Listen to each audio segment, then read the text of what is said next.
हमारे गांव के दानदाताओं ने भी बहुत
के साथ में इन मैडम्स का स्वागत किया जा रहा है।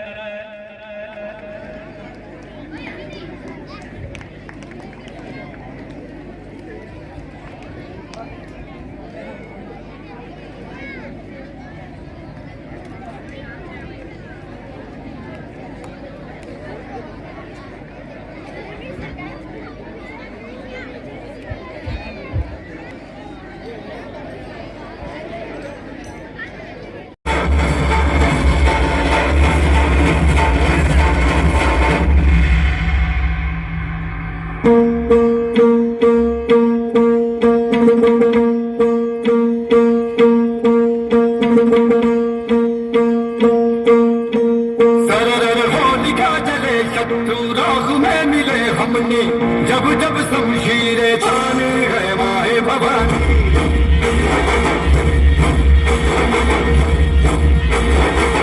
ये देश नहीं झुकने दूंगा।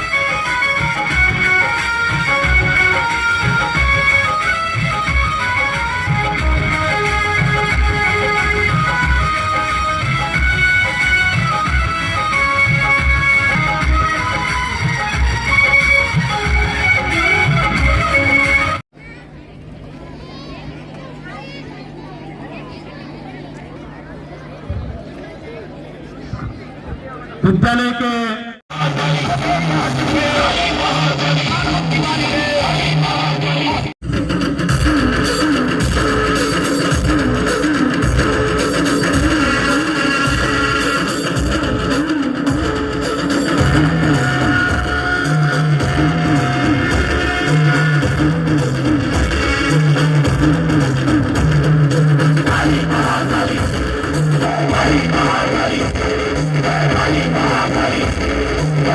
Bye.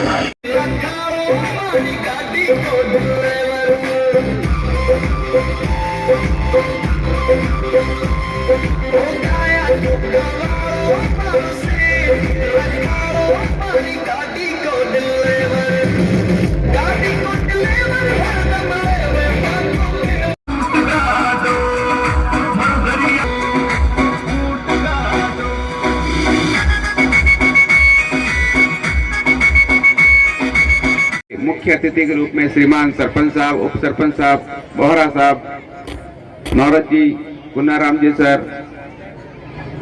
और समस्त गांव से पधारे हुए गांव के गणमान्य नागरिक गण, स्टाफ साथियों, प्यारे छात्रों, आप सभी को 76वें गणतंत्र दिवस की हार्दिक शुभकामनाएं।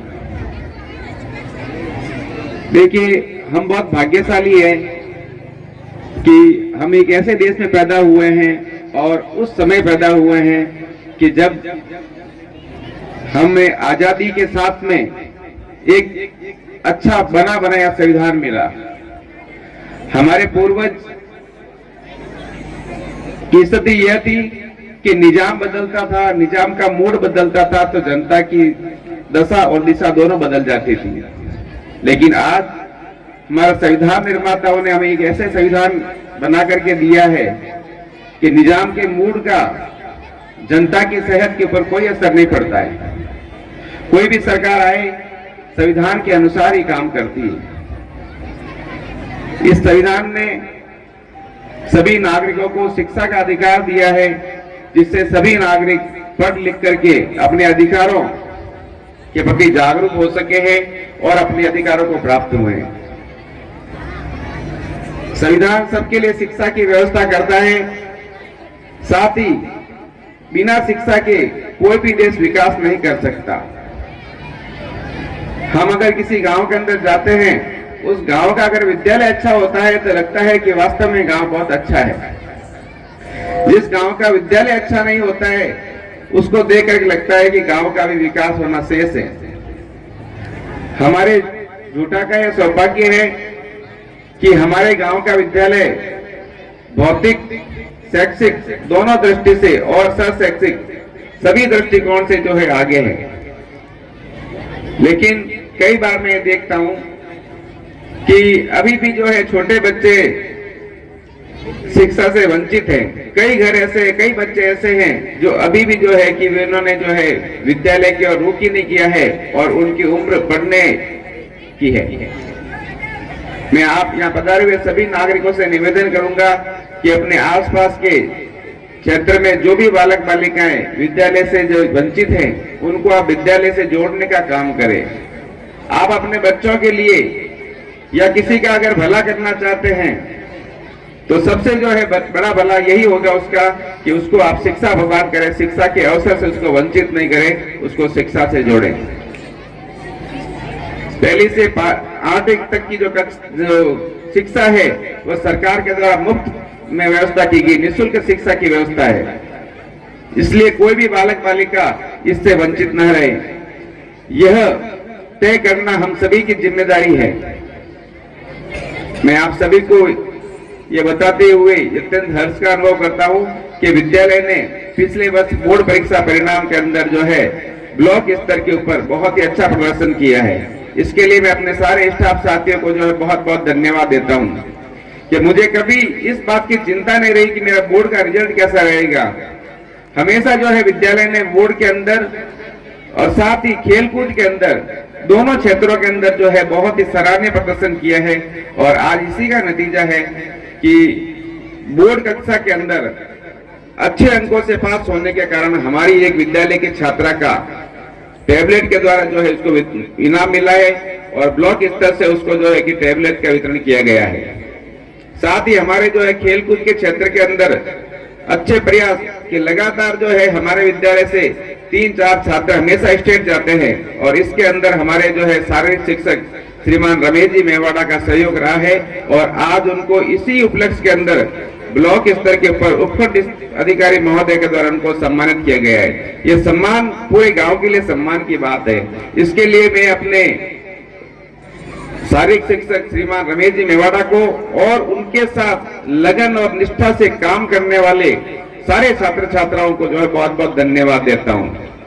विद्यालय की जो भी समस्याएं हैं उन समस्याओं से जो है समय समय के ऊपर मैंने आपको रूबरू करवाया है। विद्यालय के 5 कमरे अभी भी ऐसे हैं जहां पर बारिश आती है तो 10 दिन तक बच्चे उसके नीचे बैठ नहीं पाते हैं। इसके लिए एक समाधान फिलहाल हुआ है कि ये डोम का निर्माण हुआ है, तो मुझे जो है बहुत राहत का अनुभव हुआ है कि बारिश के अंदर अब मुझे, जब बारिश रात को बादल होते थे तो नींद से उठते ही मुझे चिंता हो जाती थी कि कल बच्चों को ले जाके बैठाना कहां पर होगा। तो अब शायद मेरी जो चिंता का राहत मुझे मिल गया है कि बारिश हो तो भी कोई बात नहीं, अब मेरे पास डोम है, उस डोम के नीचे बच्चों को बिठा सकता हूं। लेकिन डोम के नीचे अभी भी जो सीसी, जो संपूर्ण विद्यालय के अंदर जहां भी कच्चा आंगन है वहां पर सीसी का निर्माण किया जाएगा। इसके लिए ग्राम पंचायत का जो बहुत बहुत आभार और धन्यवाद। मैं आप सभी ग्रामीणों को ये विश्वास दिलाता हूं कि आप अपने बच्चों की जो है शिक्षा के बारे में निश्चिंत हो जाइए। उनके उज्जवल भविष्य के लिए हम अच्छे से अच्छे जो है कि परिणाम देने का प्रयास करेंगे। मैं आपको आश्वासन देता हूं कि आने वाले बोर्ड परीक्षा परिणाम के अंदर विद्यालय अपने प्रदर्शन को न केवल दोहराएगा बल्कि इसके अंदर और अच्छा प्रदर्शन करने का प्रयास करेगा। एक बार पधारे हुए आप सभी अतिथियों का बहुत बहुत धन्यवाद। जय हिंद, जय भारत। कार्यक्रम के मुख्य अतिथि महोदय, उप सरपंच साहब, आज के अध्यक्ष पद पर आसीन प्रधानाचार्य जी जितेंद्र प्रसाद शर्मा और पंचायत सदस्य और समस्त वार्ड पंचगण और साथ ही गांव के गणमान्य नागरिकों, मातृशक्ति, युवा शक्ति और साथ ही आज के खून की कलियां, कल का युवा, मेरे नन्हे मुन्ने बालिकाओं और साथ ही मेरे बुजुर्गों और इस गांव के नए ग्राम विकास अधिकारी सत्यनारायण जी दाइमा साहब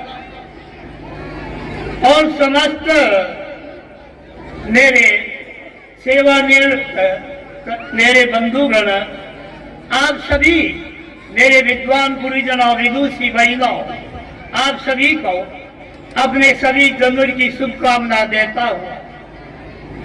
अपना अगले विचार में व्यक्त कर रहा हूँ। सभी जनवरी 1949 को इस भारत भूमि पर संविधान बनकर के तैयार हुआ। संविधान को बनाने वाले श्रीमान डॉक्टर अम्बेडकर जी की अध्यक्षता में एक कमेटी गठित थी, जिसके 2 वर्ष 18 माह 11 दिन का समय लगा। सभी जनवरी 1950 के दिन इस भारत भूमि पर देश का संविधान लागू हुआ। महोदय और कमल जी गौरा, महाराज जी और भाई नागेश्वर देवराज जी, सबसे निवेदन करूंगा, भाई अनु हमारे निर्मली शहर, इनसे निवेदन करूंगा इस कार्यक्रम में पंचायत आगे हो और जहाँ भी गोचर भूमि है, जहाँ लोगों ने अतिक्रमण कर रखा है, उनको आपत्तिकरण से मुक्त कराने में संपूर्ण गांव आपका सहयोग देगा। आप पहल आप करें, गांव आपका साथ रहेगा। धन्यवाद। वंदे, जय जवान, जय जवान। देश के वीर शहीदों की, देश के वीर शहीदों की सम्मानित मंच और गांव से पधारे हुए गणमान्य नागरिक, मेरी माताएं, बहनें और इन स्कूल के सभी विद्यार्थी, आप सभी को कार्यालय ग्राम पंचायत झूठा द्वारा 76वें गणतंत्र दिवस की हार्दिक शुभकामनाएं और बधाई। अब मैं 26 जनवरी के बारे में 2 शब्द कहना चाहता हूं, ध्यान पर सुने। जब हमारा देश 15 अगस्त 1947 को आजाद हुआ था, उससे पहले अंग्रेजों से गुलाम था। आजादी मिलने के बाद हमारा देश में 26 जनवरी ही क्यों फिक्स किया, इसके बारे में बताना चाहता हूँ आपको। क्योंकि जब 26 जनवरी इसलिए फिक्स किया गया कि 15 अगस्त 1947 को देश आजाद हुआ, उसके बाद में 26 नवंबर 1949 को संविधान तो अंगीकृत कर दिया गया, लेकिन लागू नहीं किया गया। लागू नहीं करने का प्रमुख कारण यह था कि 26 तारीख ही हम चुनेंगे। तो 26 तारीख चुनने का प्रमुख कारण यह रहा है कि 26 जनवरी 1930 में लाहौर अधिवेशन के तहत पंडित जवाहरलाल नेहरू द्वारा रावी नदी के तट पर तिरंगा झंडा पहना दिया गया था। इसीलिए ये 26 जनवरी का दिन ही चुना गया। फिर 26 जनवरी 1950 को हमारा देश का संविधान लागू हुआ और संविधान भी विश्व का सबसे बड़ा लिखित संविधान है। अब मैं संविधान के बारे में कुछ बताना चाहता हूँ। जब हमारा देश आजाद हुआ और संविधान लागू हुआ, उस समय संविधान के अंदर कुल 22 भाग थे, जो कि वर्तमान के अंदर 25 भाग हैं और 395 अनुच्छेद हैं, जो अब बढ़ाकर 448 कर दिए गए हैं और अनुसूचियों की संख्या पहले 8 थी, जब अब 12 अनुसूची है टोटल। और हमारे देश के संविधान को बनने में 2 वर्ष 11 माह 18 दिन लगा है। इतना कहकर मैं अपना स्थान ग्रहण करता हूँ। जय हिंद, जय भारत।